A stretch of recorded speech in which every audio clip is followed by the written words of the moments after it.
The Sheikh tested them in Arabic, only the maid answered, and silence fell. Surely one of you understands Arabic? The Sheikh asked, his voice calm but laced with quiet challenge.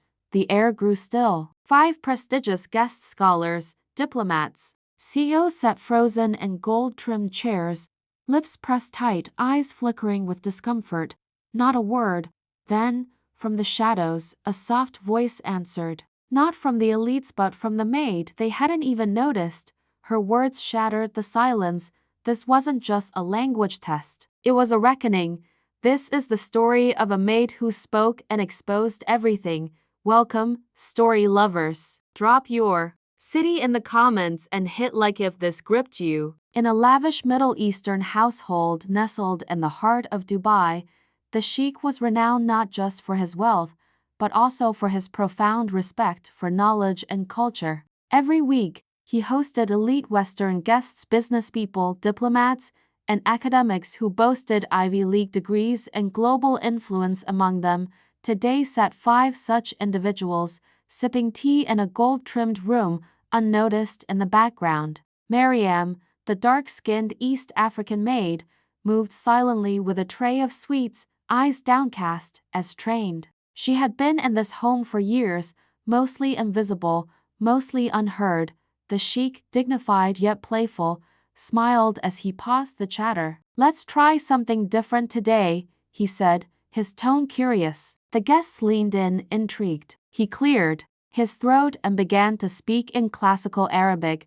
What happened next wasn't planned, but it would expose not just ignorance but something far more uncomfortable. As the Sheikh recited a poetic verse in fluent Arabic, the guests froze. Their smiles stiffened. A few chuckled nervously, assuming it was a joke. One man glanced at the others, waiting for anyone to reply. But no one did. The Sheikh raised an eyebrow. Surely you understood that? He asked politely. Silence followed. One woman finally muttered, I'm afraid my Arabic's a bit rusty. Another man chimed in, we assumed English would be the language of discussion. The Sheikh nodded slowly. I see. And yet, you've built careers speaking on our culture, representing our region. The tension in the room was thick now.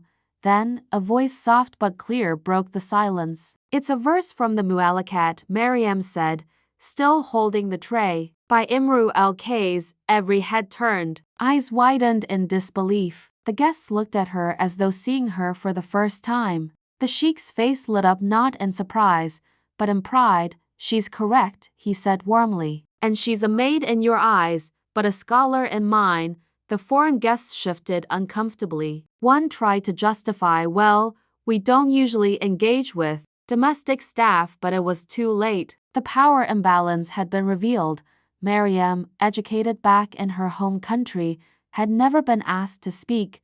Now, the silence wasn't from ignorance. It was from shame. The Sheikh stood up slowly, his eyes calm but piercing. All of you came to speak about us, but none of you were prepared to listen to us. He gestured to Maryam. She cleans your teacups, yet she holds more of our heritage than your polished speeches ever will. One man shifted in his seat, muttering, we didn't mean any offense. You didn't have to, the Sheikh replied. The room was heavy. Red faces, avoided eyes. The illusion of superiority had cracked.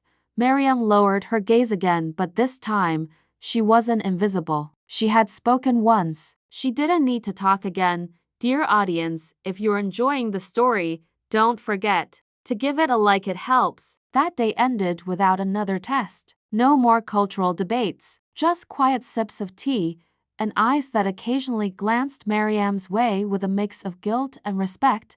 When the guests left, the Sheikh approached her. You reminded them who we are, he said. She smiled faintly. I only said the truth, but her truth had shifted something. Not just in that room, but in the minds of people who thought titles and suits defined wisdom.